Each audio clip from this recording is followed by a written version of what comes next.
I'm Isabella Dusi with Web Vision Italy. Join us as we uncover the musical heritage of Parma, the artistic and architectural heritage of Parma, one of Italy's loveliest cities on the banks of the River Parma in the Po Valley.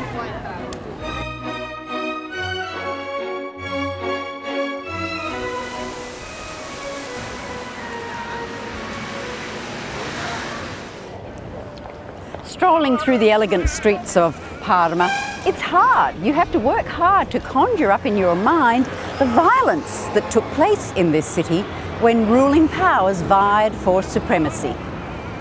The Romans settled Parma. In fact, under our feet where we walk, we can follow the Roman pathways because it's all underneath here, Piazza Garibaldi.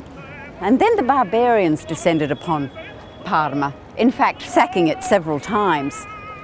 But that was not the last time Parma suffered. Parma suffered a great deal of bombing during the Second World War. And some of her rebuilding has not yet taken place and will not take place. Today, Parma is associated less with its violent past, but certainly with music. Two of the greatest sons of Italian music came from Parma. Giuseppe Verdi was born right near here, and Toscanini conducted some of his most famous works here in Parma. And in the city, we are also going to find two beautiful theatres, Teatro Regio and Teatro Farnese. Cafe life is very important to the citizens of Parma. In the piazza, they will sit around the cafes enjoying each other's company and the news. And of course, it's in front of one of the most important buildings of Parma, the Governor's Palace, an elegant building of the 1800s. In that building, you'll find some lovely work by Parmigianino, an artist from Parma, and also Correggio and Fra Angelico. Italy's oldest newspaper, La Gazzetta di Parma, was born right here. And Parma became a hub for intellectuals exchanging ideas, thinking about what was to happen in Italy, because that was in the early 1800s. Well, by the time unification of Italy came around, Parma was indeed a hotbed of political ideas and political unrest as people sought to change the way Italy was being ruled. Napoleon's wife, Maria Luisa, is still revered here in Parma. In fact, she decorated so many wonderful palaces with a colour that it was named after her, Maria Louise of Parma Yellow. You still will see Maria Louise's colour on various packaging or advertising around the city of Parma. We are in Strada Cavour. On either side of Strada Cavour are wonderful boutiques for exemplary shopping in Parma.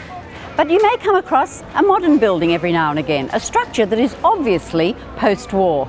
And that's exactly what it is, a bomb site after the Second World War, and the buildings had been demolished and had to be rebuilt.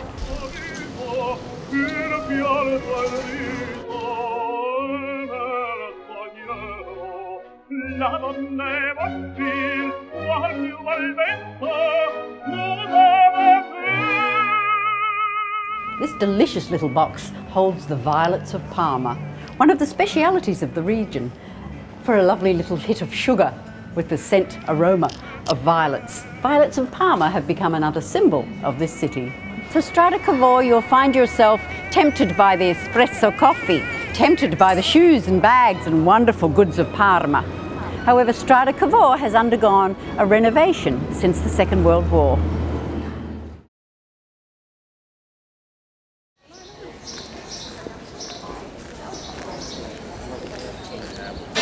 A few minutes walk along Strada Cavour and we find ourselves in Piazza Duomo. In fact, we're in front of the beautiful 12th century Duomo, the cathedral, and the baptistry. These two treasures were completed in the late 1100s.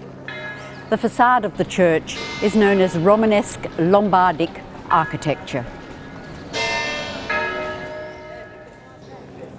One of the treasures in the cupola of the church is a wonderful fresco by Correggio, the Assumption of the Virgin Mary.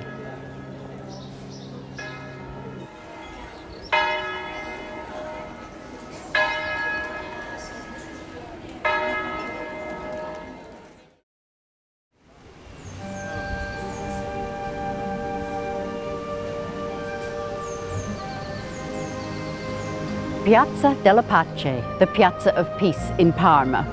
Of course, it houses Parma's war memorials, but these days it's the young people of Parma that will come here, gather in their hundreds, in their thousands, when they are ready to have a peace march, talk about peace, not just for their city, but for whatever's happening in the world. But at the back of the piazza, we can see the remains of Palazzo Pilota. Palazzo Pilota was built by the Farnese family, a Roman aristocratic family who controlled Parma for 200 years. The immense building that we see behind us is just a shell of what was here originally. Palazzo Pilota was named after a Spanish ball game, Palati, which was played in the courts of the times. Wandering around this piazza, what you will find as you get nearer and nearer to Palazzo Pilota are bombed out windows, half walls, bits of frescoes, because that is really all that is left of this grand palace that once graced the very heart of Parma. Let's take a look inside what remains of Palazzo Pilota.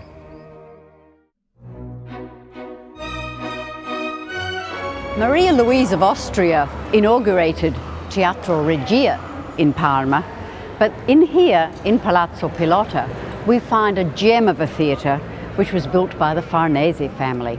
You will see that it is completely made of wood. The theatre was bombed away during the Second World War, but a painstaking reconstruction has brought it back to life again, and it has restored not only a beautiful theatre to Parma, but to the whole of Italy, a true treasure.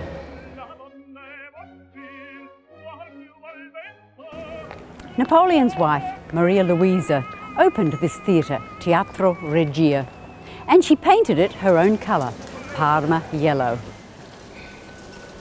Inside, this theatre evokes all the splendour, all the glamour of a wonderful Italian opera theatre, built in the beehive style with wonderful gold boxes from which you can see down onto La Bohème, Tosca, Aida, the great operas by the sons of Italy, whether it be Puccini, Verdi, Toscanini, Rossellini, they're all here in Parma.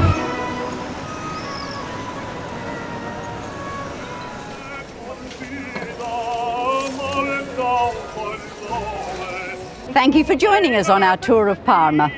I'm sure you'll agree it's one of Italy's beautiful cities, and one that you need to visit very soon. I'm Isabella Dusi with Web Vision Italy.